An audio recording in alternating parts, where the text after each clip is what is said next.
Quem um dia irá dizer que não existe razão nas coisas feitas pelo coração? E quem irá dizer que não existe razão? Rambo!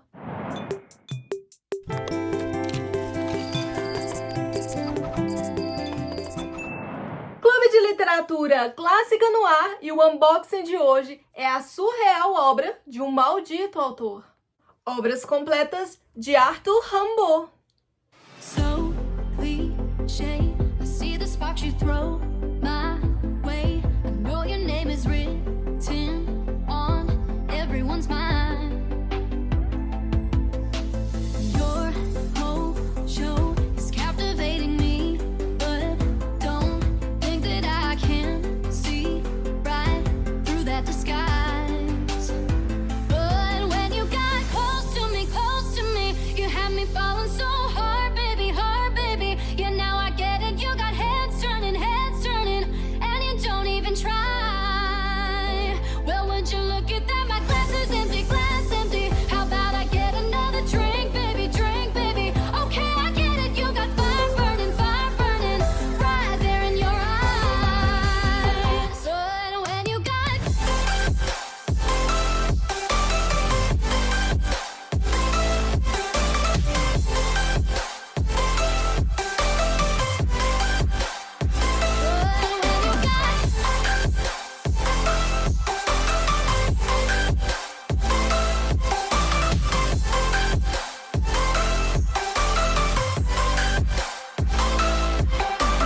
this whole thing, I like the way you look at me.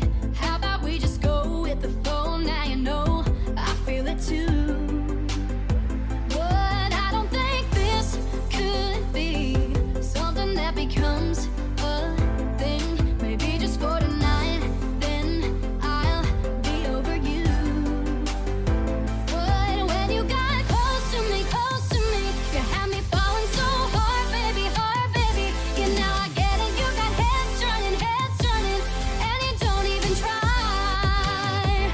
Well, would you look at that, my glass is empty, how about I get another drink, baby, okay, I get it, you got fire burning, right there in your eyes. Oh yeah.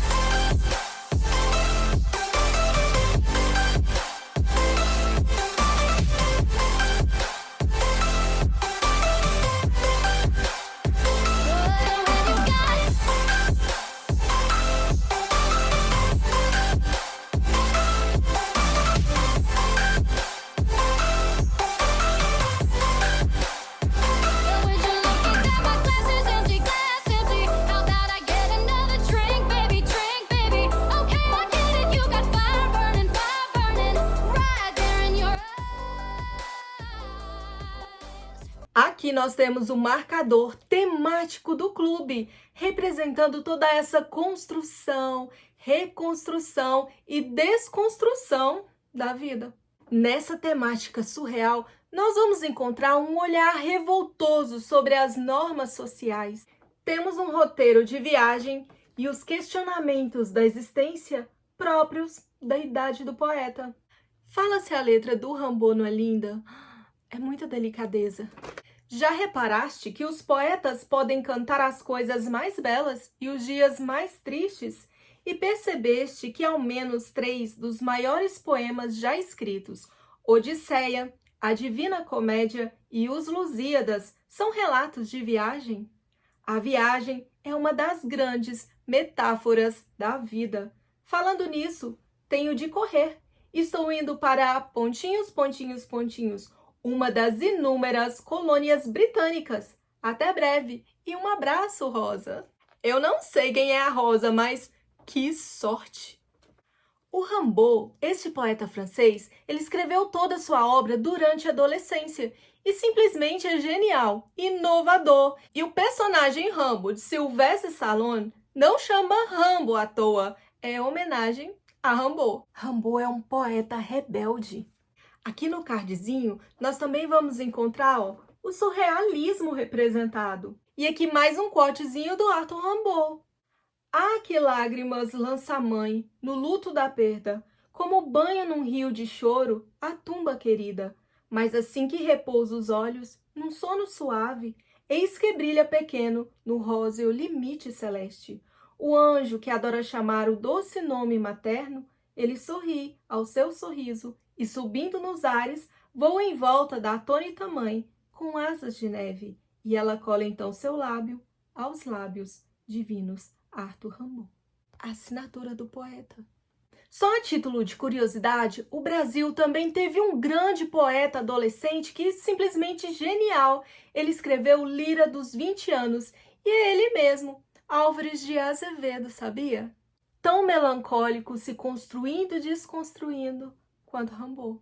O Rimbaud era um prodígio da literatura mundial, um gênio rebelde, ao mesmo tempo inovador e profundo.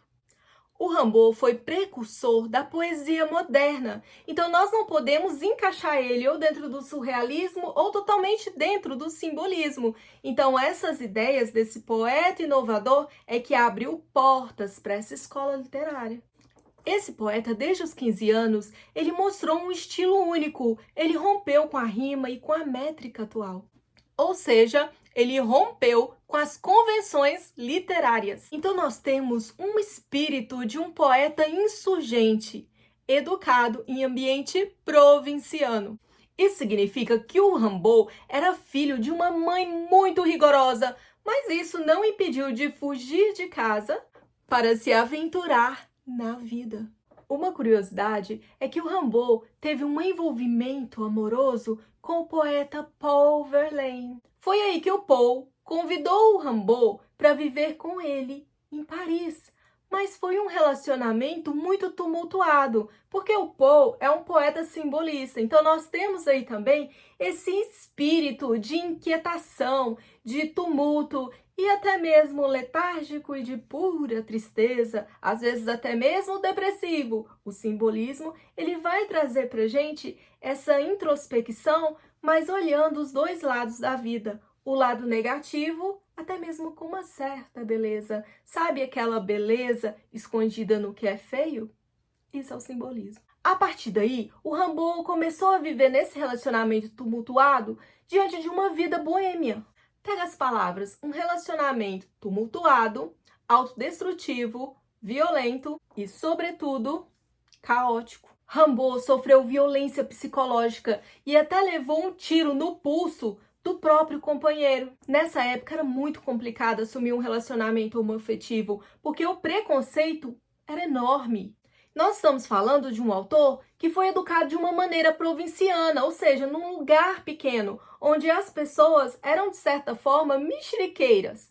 Então ele já tinha uma mãe que era muito rígida e ele teve que fugir de casa. E quando ele fugiu de casa para ser quem ele era, ele se depara num relacionamento tóxico.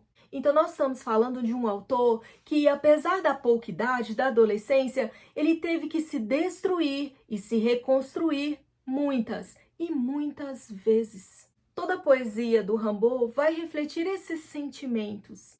Ele estava desiludido, solitário e amargurado. É o sentimento do autor ante os preconceitos e as dificuldades da existência.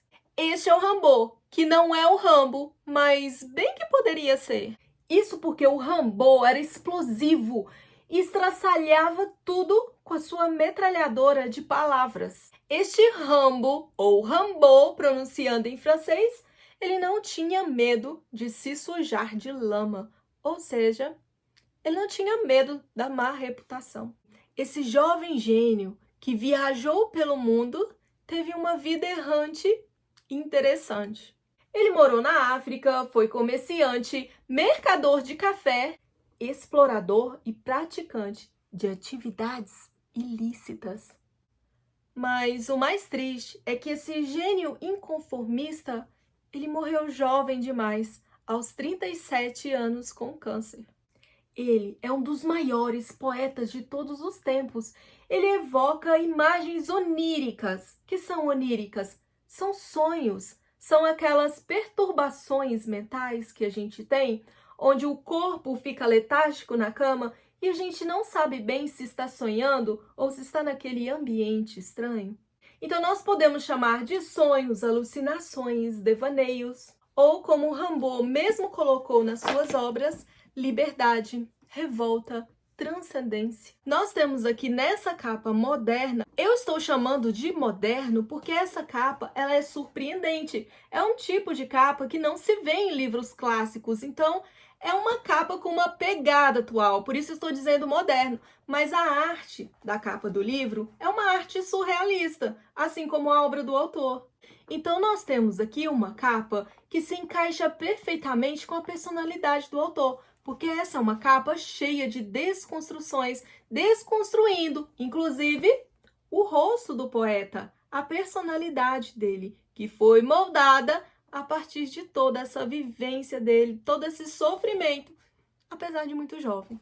Palavra-chave: desconstrução da identidade. Nessa arte, nós temos uma capa em luz e sombra, assim como o próprio autor, não é? Ele não estava encarando todas as sombras dentro dele. Analisando a capa pelo dicionário de cores da literatura, nós temos o preto, trazendo o pessimismo, e o marrom, trazendo a morbidez. O azul traz a transcendência da alma e o amarelo, as emoções.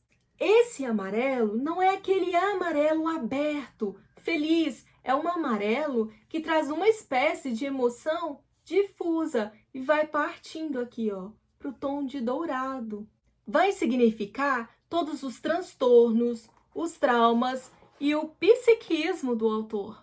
Então, toda essa loucura aparente, esse amarelo difuso, ele vai se tornando o dourado, que o dourado é uma estrela. Essa estrela que evoca esse dourado é toda a genialidade do autor, que veio da onde? Desse próprio não encaixar, dessa própria desconstrução, dessa própria cabecinha que parecia louca e difusa. Ou seja, ele era diferente. E aqui no cantinho da capa, se vocês repararem, nós temos um rosado quase laranja. Vai simbolizar a feminilidade não expressiva, oprimida, velada. Então já percebemos que essa capa é arte pura, conforme todas as cores do dicionário da literatura. Então, os livros clássicos do Clube de Literatura Clássica, a gente já começa a ler pela capa. Todas as capas do Clube de Literatura Clássica é pura arte. O texto é uma tradução exclusiva de Guilherme Gontijo. Isso significa que ele foi traduzido direto do francês. Sem falar que essa edição tem um estudo introdutório e bibliografia. Isso significa que nessa edição nós temos a obra literária completa do Rimbaud em ordem cronológica. Essa edição é bilíngue, em português e francês, ou seja, o Clube de Literatura Clássica mostra que o tradutor não tem medo de ser exposto. Aqui ele mostra o original do texto e o que ele traduziu. Então, o leitor pode comparar. Aqui nesse envelopinho veio cartas e documentos originais com relatos do autor. Então, em todos esses textos, nós vamos perceber a personalidade introspectiva dele. Já deu para perceber que essa edição é uma edição primorosa, é uma verdadeira joia na estante. Capa dura, fitilho dourado, página amarelinha, diagramação perfeita, folha de alta gramatura. É muita qualidade no livro. O livro é ricamente ilustrado com a visão de mundo radical do autor. Esse espírito rebelde que é o Rimbaud, que adorava explorar o desconhecido. Ela foi achada. Quem? A eternidade. Era o sol da tarde junto ao mar. Alma de vigia, confirme a promessa do fogo do dia e da noite escassa. Lá você se solta dos humanos votos, das paixões banais, revoando no mais. Jamais a esperança, nada de au retour. Ciência e paciência, o suplício é certo. Chega de amanhã, brasas de cetim, seu ardor é o dever. Ela foi achada. Quem? A eternidade. Era o sol da tarde, junto ao mar. Do livro Uma Estação no Inferno. Então Rimbaud, ele fez essa investigação sobre o ser humano, a sociedade e o mundo real. Então essa investigação, ela chegou sem máscaras ou véu, trazendo imagens intensas, retratos vívidos e linguagem inovadora. O que isso quer dizer? Quer dizer que dentro dos poemas dele nós vamos encontrar questionamentos.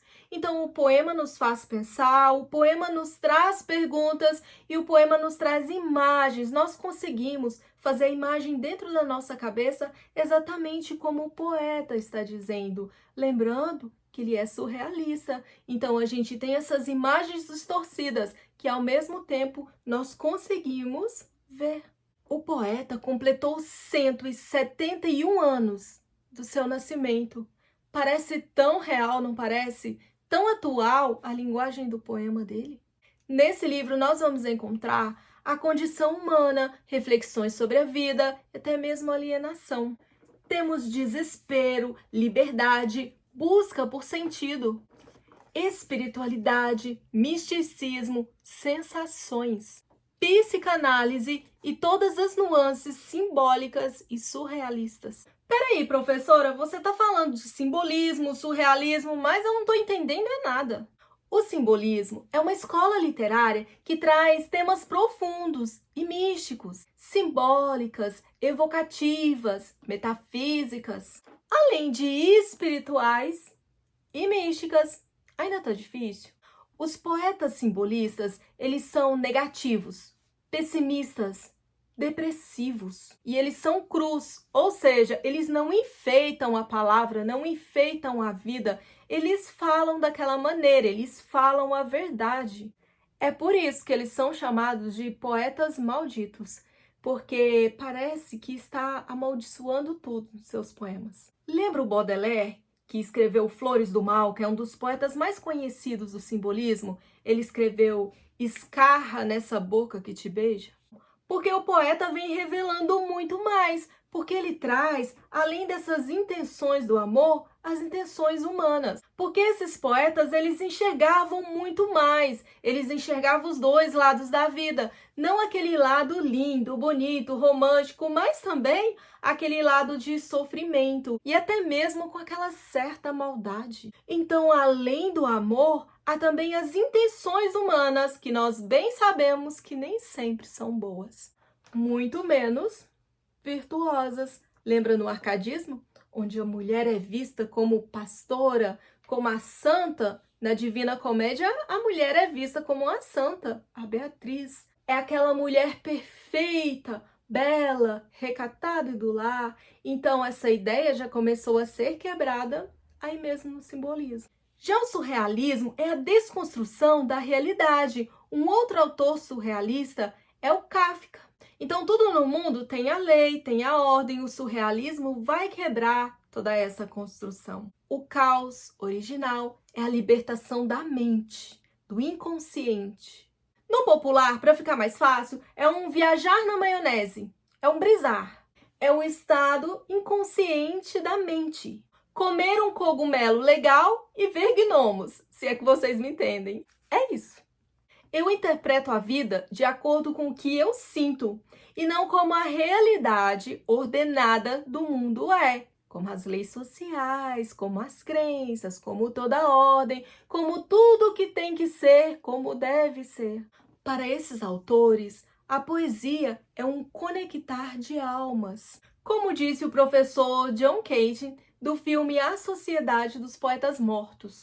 Nós não lemos e escrevemos poesia porque é bonito. Nós lemos e escrevemos poesia porque pertencemos à raça humana.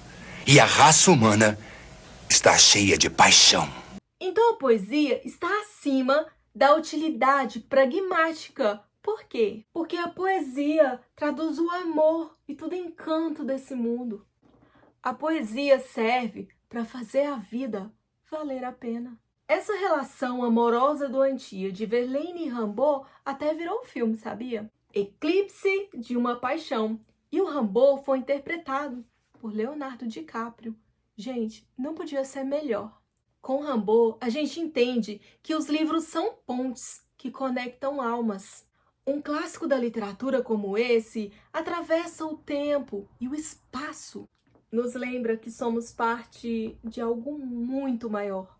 Mergulhando na leitura, nós encontramos pessoas diferentes, aprendemos sobre a condição humana e conhecemos melhor a nós mesmos. Porque quanto mais as ovelhas leem, mais negras elas ficam.